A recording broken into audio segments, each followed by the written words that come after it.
So let's get straight on with it and look at Download Festival 2024. We have had an announcement or two.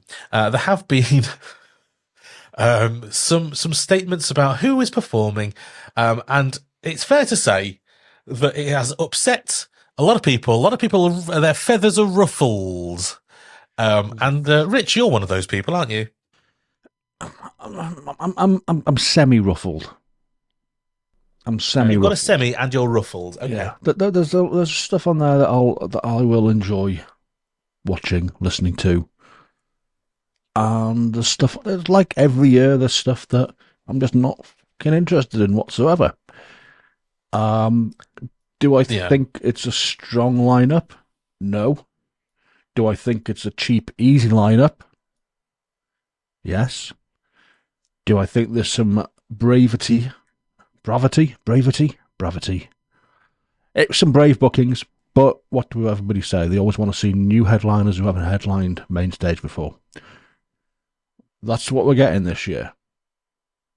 And to be honest, I just think that whoever the headliners are, every year they get slagged down to fuck. Even you last year, Rich, didn't want to see Metallica. I'd never, ever, ever say anything bad about Metallica. Right, okay. I think you'll find it was me that hated Metallica, Neil. Like, you're really misremembering things. I am answer. Let's not get me wrong, right? Festivals aren't just about the headliners. For people like us who are seasoned festival attendees, we go for the whole event. We go for everything, and we can find new music. We can find new bands we haven't listened to before, and that's what it's about for us and for a lot of people. But it feels like a very cheap booking. Now, can I quantify that? If you want. Thank you very much. The amount of money people pay for these tickets. Yeah. And then to have Queens of the Stone Age, Fall Out Boy, and Avenged Sevenfold headlining. I like Avenged, right? Don't get me wrong, and I'll enjoy them, as I always do. Great. Fall Out Boy, good band. Are they worth a headline in this day and age? Is it too late? Queens of the Stone Age, yeah, they might be a good live band, but are they relevant anymore? Who on this lineup is your kind of your legacy band? Yeah, it is a different approach, isn't it? I mean, you know, I wouldn't have, because we had some rumours. I think when we were in London, there were rumours, weren't there, about who the headliners were? And I think the only one that we got right was Avenged Sevenfold. Yeah, that's right. But yeah, Queens of the Stone Age, Fall Out Boy, they're not who I would expect to see. I was looking forward to Green Day, to be honest. I was really hoping for Green Day. Would have been a nice booking. But I don't think Green Day are ever going to headline Download, are they now? What makes you say that? Money. Literally that, yeah. Well, I mean, because they spent it all on Metallica this year? I mean, I don't know how the finances work, but to me this looks like bookings that have been done on the cheap because they overspent last year. And I hate the branding as well. I'll just put that out there now. Oh, do you hate the branding? Isn't it the same as last year? The pink. It's just so the pink wrong. and the purple. It's all wrong. I love the colours, but not for Download. Okay. It feels like it's promo stuff for like kind of an EDM festival or something like that. Okay. Maybe I'm alone in my thinking of that, but I'm going to stick with it because. To be honest, though, Facebook has now become awash with people saying, "Please stop moaning about the headliners and about the lineup." That's all you see when you go on Facebook download groups. It just seems to be all over. I mean, I guess the forums are a bit like that as well. Yeah. It's the same every year, though. This is the thing, and this is the thing about Download and everything nowadays. Like, there's been, in fact, I would say, being quite in the depth for everything, as I have been for years now, there's been less angst and anger about this lineup. There's the initial shock. There's no legacy band, like Rich says. You know, there's no Metallica, Iron Maiden, Aerosmith, Def Leppard, all that kind of stuff. You know, and also, like Rich says, they're the ones that normally walk away of the 1.2 million, 5 million per night contracts. Now, I've got no idea what Queens of the Stone Age, Fall Out Boy, and Avenger get paid, but it's probably not going to be on your Metallica level or anywhere near. But I think it's a great lineup, and I think one of our listeners, Dan, predicted it perfectly in terms of our opinions on the lineup, and Yeah. he's not wrong. I do love the lineup. It's probably last year was exciting for me because of two Metallicas and because of the strong undercard. This year, I will agree the undercard looks different, and Download have somehow made Machine Head and Pantera look oddly placed and out of place on a Download lineup. But I think that's also a good thing for me anyway. And Rich said about Queens of the Stone Age and Fall Out Boy not being relevant, but actually when you look at the arena tours they've just done, they were 70 quid tickets, and both bands sold the majority of those tickets as well. So, and then Sevenfold, I don't doubt will be in arenas selling 70 quid tickets because it's just the nature of the market now. But it does speak of, and I know Andy Copper did an article about this, the fact that the whole festival market and gig market in the UK is so diluted. I think he said he approached them like 20 bands. I think we've got it on the agenda to talk about, but bands like Green Day and Foo Fighters and all that kind of ilk that people want to headline, they're not going to headline a one-day festival because they can make so much more money playing 3 or 4 stadium shows, and that's what Green Day are doing. It's what Foos are doing. They can make so much more money doing it, and Download can't offer that one-off payment to match that. And even if they were announced, though, people wouldn't be happy. Yeah, people would still kick off, and there's been less, I think, this year in terms of kick-off backlash by the headliners. You know, it's not one for the old guard, definitely. It's not one for the Monsters of Rock crowd. Monsters of Rock is dead, long gone. Yeah, all you've got on there really for them is Pantera and some of the newer guard like Those Damn Crows, but Pantera's controversial in itself, and I'm not pleased down the lineup, but I get why they are. Yeah, and there's a lot of people. But then again, as you said, there's a lot of people who go, yeah, they should be on there. But then over the last couple of weeks, there's been more and more people on social saying, you know, what's done is done. He's apologised. Let's get over it. Which, you know, each to their own. I don't like seeing him on there, I'll be honest with you. I'd have much rather that, you know, same bloody company. Why couldn't we have Blink as a headliner? I don't know if the dates might not work out, but seeing them on the Red and Lee's lineup upsets me because they're much. If you go on my past comments of Queens of the Stone Age aren't relevant, it wasn't Fall Out Boy as well. Yeah. But if you'd have replaced Queens of the Stone Age with Blink, I'd have had a totally different outlook on this lineup. Yeah, I have seen the Reading and Leeds announcements. We'll come to that and we'll talk about that as well. But there's a few bands that I think would sit quite nicely at Download. Yeah. But yeah, the lineup includes such acts as Royal Blood. Yes. Who I'm absolutely over the moon about. I think it's going to be the second time they've appeared at Download. The first time being before they were big. You know, they were on the up. Absolutely. And there was a time everyone wanted Royal Blood at Download, and they just weren't booked. When they were in peak popularity, people were campaigning for Royal Blood to be at Download, and they never came back. So I'm excited. Yeah, I wonder why that was. I mean, they do a lot of festivals, in fairness. So, I mean, the other thing is they do a lot of world tours. They seem to be on a world tour at the moment, which is mad seeing, you know, I saw them in Manchester about 2 or 3 weeks ago, and then they're already in like South America or something. And, you know, they're really keen travellers. They're massive at the moment, and huge, I'm just surprised they haven't been before now. You know, I know it's because there's a lot of comments about it's a rock festival, not a metal festival. Yeah. And you look at the lineup and you think, well, now that sort of reflects more that it's a rock festival, not just a metal festival. I mean, are people expecting too much? I think it's a weird one, right? And Feeder have headlined Download back in its heyday, and we've had Biffy, we've had Muse, we've had bands that don't fall into that metal category. Queens of the Stone Age is probably the bigger shock, but I think that's because if you're not a fan of Queens of the Stone Age, you forget that actually they are a fucking huge band.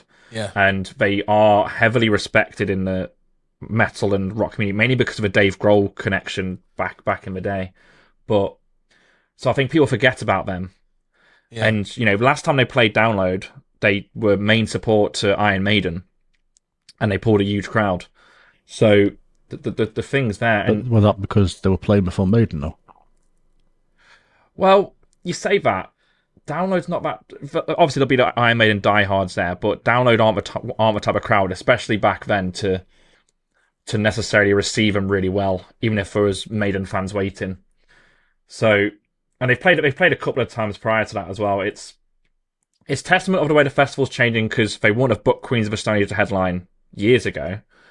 But Queens of the Stone Age, Fall Out Boy are bands that Copping's been talking about for years in the potential headliner pool. So he's obviously finally pulled the trigger on both of them.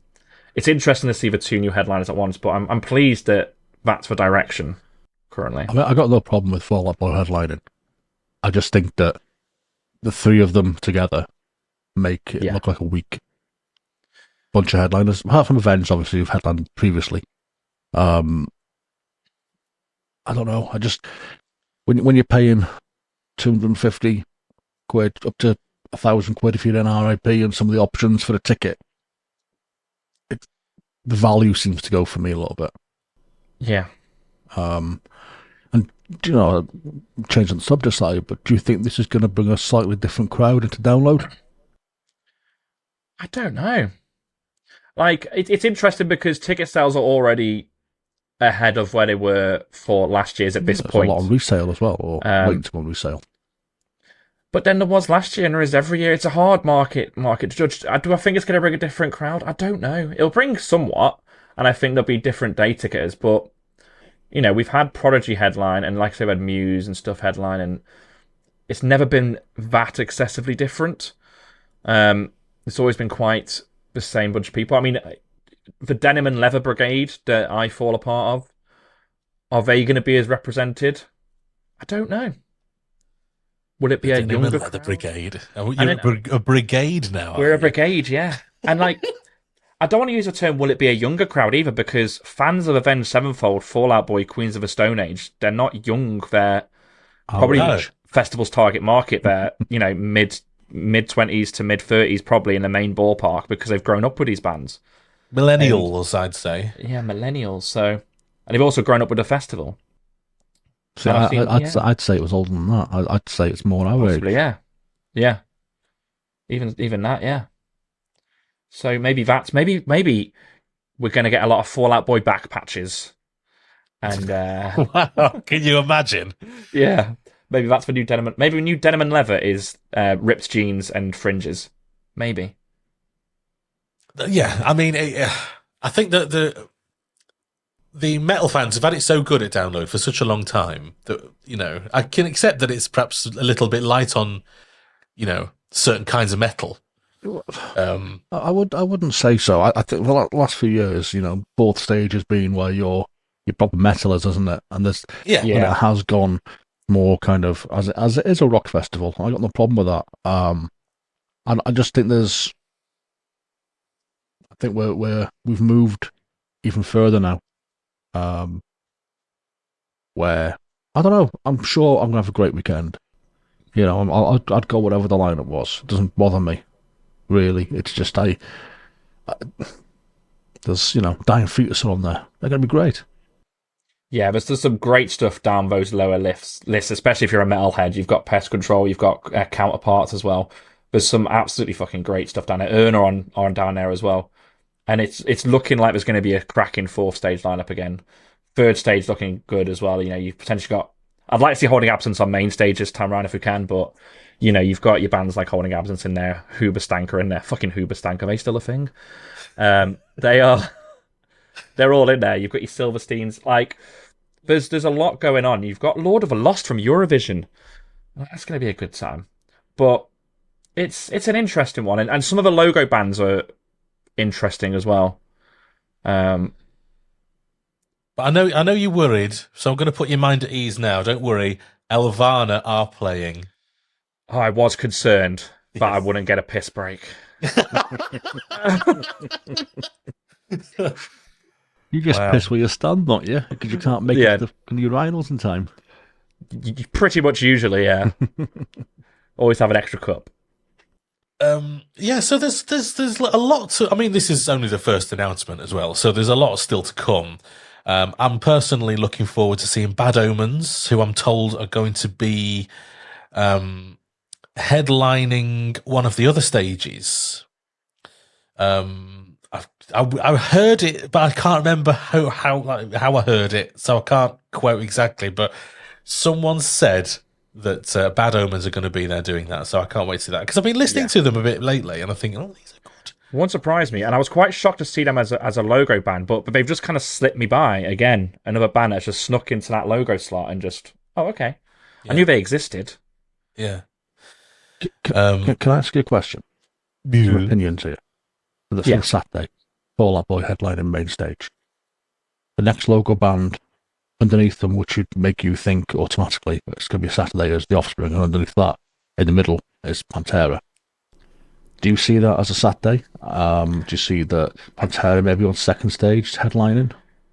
I could see that to give people that option. Yeah. And it would split that crowd off because you've got the Machine Head Avenged Sevenfold combo on a Sunday and encourage them to buy weekends, done it? I could see him headlining second. Do you think they would? But that to me makes sense, is to have Yeah. Offspring, main support, Fall Out Boy, 100%, yeah. and then Pantera headlining second. Yeah, I could see that being the case.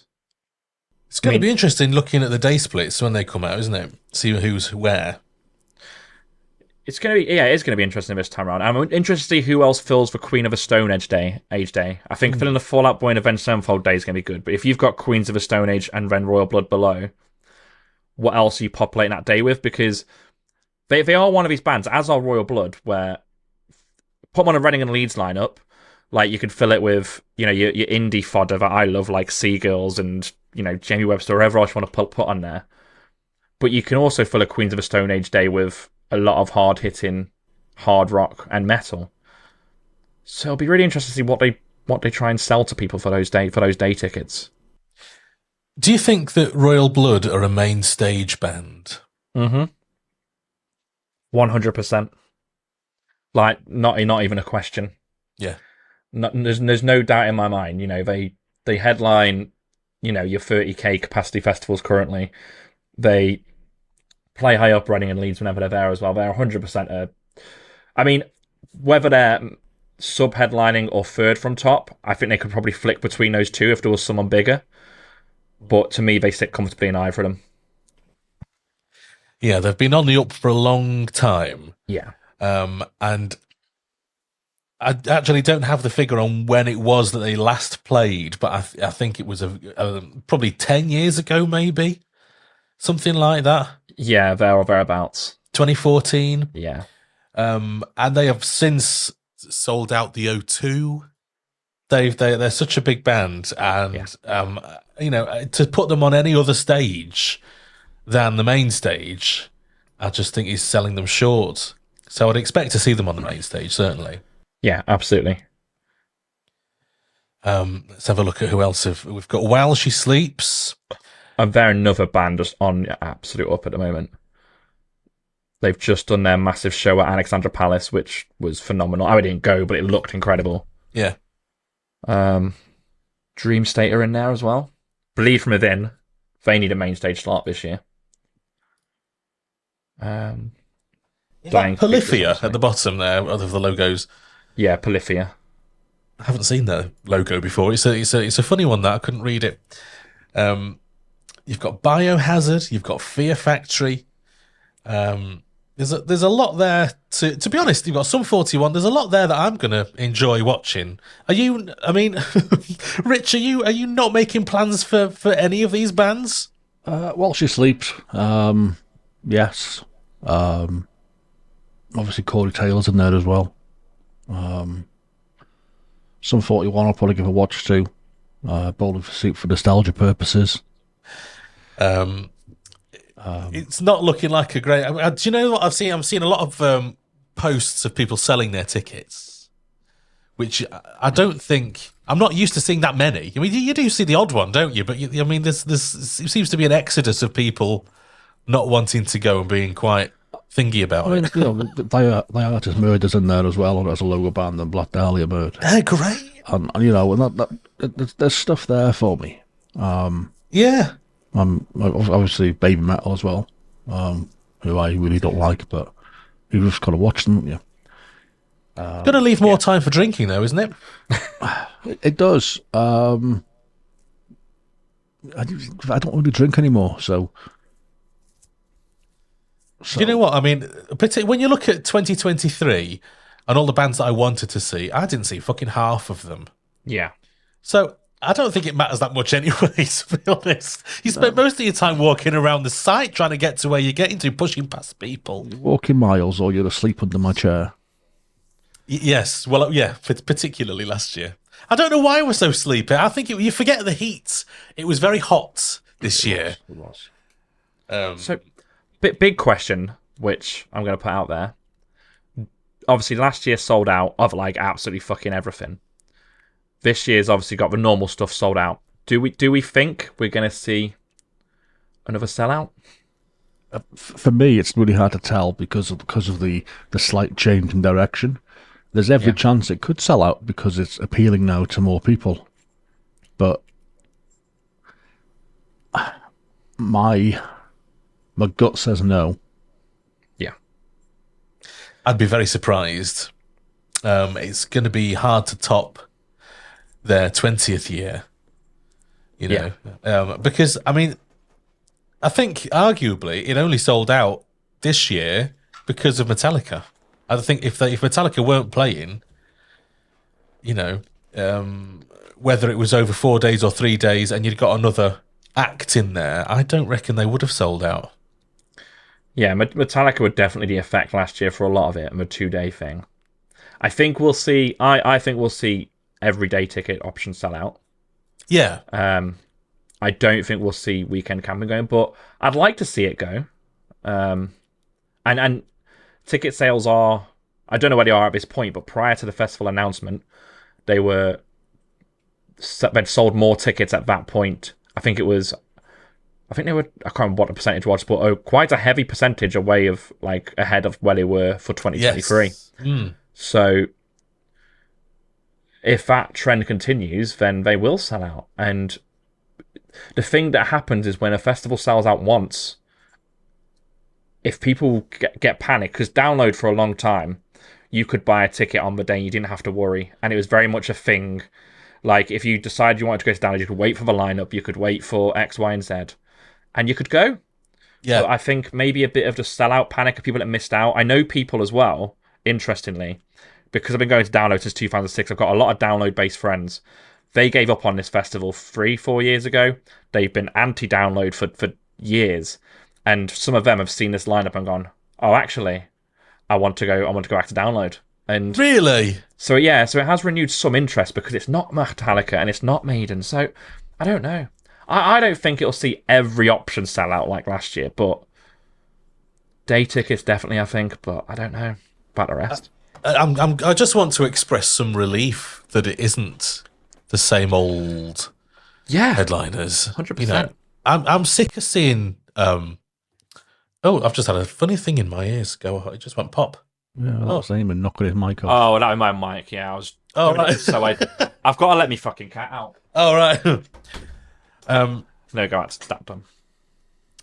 Because I'm sick of seeing Iron Maiden, and I'm sick of seeing Slipknot. I mean, I'm not a fan of these particular bands, so they hold no interest. So, you know, for years, for me, looking at the headliners, looking at bands that I didn't particularly follow or like or have any interest in, for me, I've had this feeling of, I don't really give a shit about the headliners, and then finally, for me, something a bit different. Maybe I'm not a massive fan of Queens of the Stone Age, but it's something different. I'll go and watch them.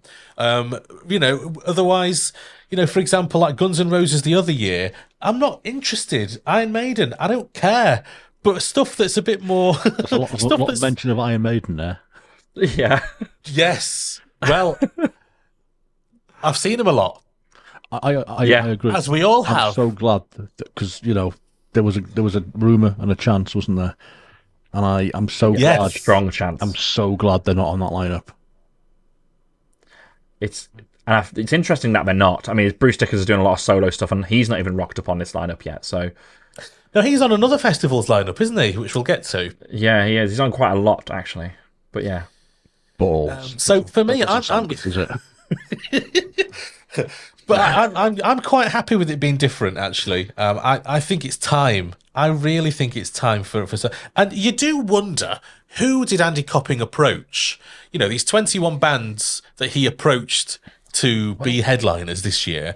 Who said no? Who did he go for? Here's the thing, right? And it's really telling, I think. There's one of our industry in the UK and how strong our music scene is, but when you look at, and we're obviously going to come onto the lineups, when you look at the festivals at the start of the season, so the June, July, and who's touring, you've not got your Blink, you can scrap them off. You've not got a few other bands from that era, but Green Day's touring. Isle of Wight had them as exclusive festival-wise, and then they wanted to do a stadium tour here, so he would have approached Green Day 100%, like he does every fucking year. You've got Foo Fighters as well, again, wanting to do their own stadium stuff. But they're playing Hellfest.